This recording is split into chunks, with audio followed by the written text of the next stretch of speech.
LKO big breaking. राजधानी लखनऊ में कलयुगी पत्नी ने अपने पति को उतारा मौत के घाट। बेरहमी से निर्मम हत्या कर शव को नदी में फेंकने वाले शातिर हत्यारे हुए गिरफ्तार। हिमांशु सोनकर के हत्यारोपी को थाना वजीरगंज पुलिस ने किया गिरफ्तार। प्रेम प्रसंग की वजह की गई हिमांशु की हत्या। पत्नी ने अपने प्रेमी साथ अपने पति को उतारा मौत के घाट। पुलिस ने प्रेमी और पत्नी को किया गिरफ्तार।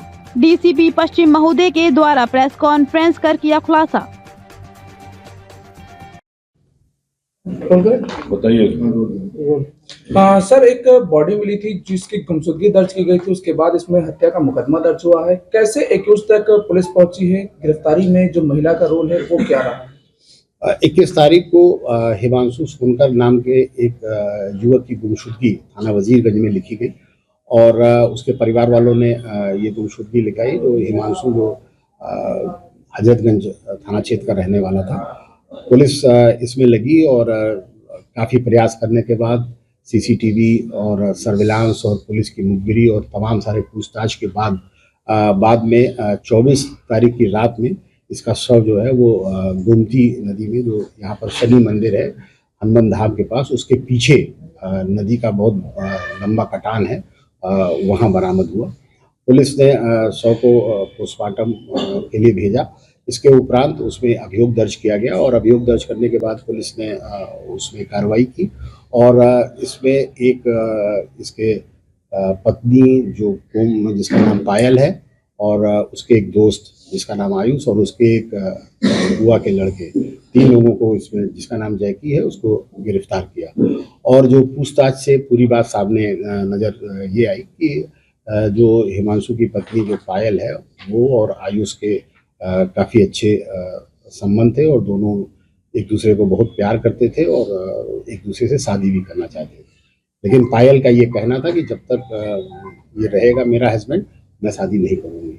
इस बात पे इन लोगों ने ये तय किया कि इसको रास्ते से हटाना होगा और उसके बाद उन्होंने एक प्लान बनाया। चूँकि आयुष काफ़ी पैसा खर्च करता था पायल के ऊपर, उसका कर्जा भी था, तो उसने पायल ने अपने पति को कुछ पैसे देकर भेजा कि जाके उसको आयुष को दे आओ। और आयुष की और मृतक की बातचीत आपस में हुई और उसको उसने जो है वो क्लार्क रोड के बगल में जो शनिदेव मंदिर है उसके पास बुलाया और जब वो वहाँ पहुँचा तो उसने अपने साथी की मदद से वो उसको दिया जलाने के बहाने नदी के किनारे ले गया और उस ऊपर से उसने ढकेल दिया। उसको ये बात पहले से मालूम थी कि ये तैरना नहीं जानता और वो वहाँ से फिर उसके बाद निकल गया। और फिर जब पुलिस ने ये बात गिरफ्तार किया इन लोगों, तो इन लोगों ने सारी बातें बताई। इससे पहले भी वो 2 बार प्रयास कर चुके थे कि दोनों आयुष और मृतक की पत्नी पायल प्रयास कर चुके थे कि इसको मारा जाए, लेकिन ये लोग सफल नहीं हो पाए थे।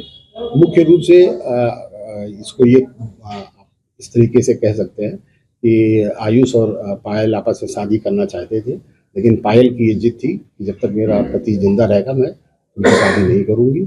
और पायल क्योंकि थोड़ी सी महत्वाकांक्षी लड़की थी, तो वो उसको पैसे खर्च करने का बहुत शौक था और पढ़ने का भी शौक था और उसकी पढ़ाई, उसका खर्चा उसका पति नहीं उठा पाता था, जिसको आयुष ने पूरा किया। आयुष ने इसको शादी के बाद पढ़ाई भी कराई और इसको एयर होस्टेस बनाने का कोर्स भी कराया। उसका सारा खर्चा आयुष ने उठाया था। इस सब बातों को लेकर वो तैयार थी शादी के लिए, लेकिन उसकी ये जिद थी कि जब तक ये रहेगा तब तक हम शादी नहीं करेंगे और अंत में फिर उन्होंने इस तरह की घटना को अंजाम दिया। सर, हिमांशु के ये दूर के रिश्ते के देवर भी थे और इसका अब घर वालों को ये जानकारी थी या नहीं थी ये तो बहुत स्पष्ट नहीं कहा जा सकता है, लेकिन जो बात पुलिस को पता चली वो बताई गई। सर, जैकी का जो रोल, जो मुख्य अभियुक्त जो आयुष है, उसके बुआ का लड़का है संभवतः, और उसको ये बात पता चल गई कि जब ये इसको मारने के लिए नदी के पास ले जा रहा था तो पुलिस को कोई सीसीटीवी फुटेज मिला है, तो ये प्रयास कर रहा था कि इस सीसीटीवी फुटेज को खत्म कर दिया जाए, लेकिन वो ऐसा नहीं कर सका और पकड़ा गया। सर